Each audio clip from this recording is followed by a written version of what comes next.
بچه من کنار یک تخت سنگی هم که پوشیده از این گل سنگاست.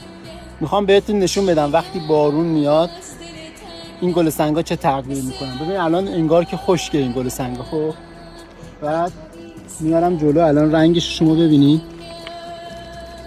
ببینیم وقتی آب میخوره به چه رنگی در میاد.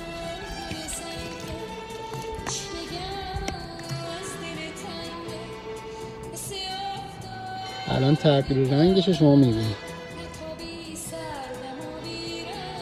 ببینید این قسمت آب خورده، این قسمت نه. تغییر رنگش رو ببین.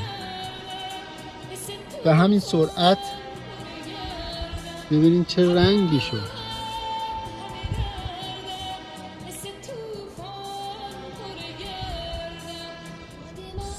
سبز انگار که همین الان تازه رویده.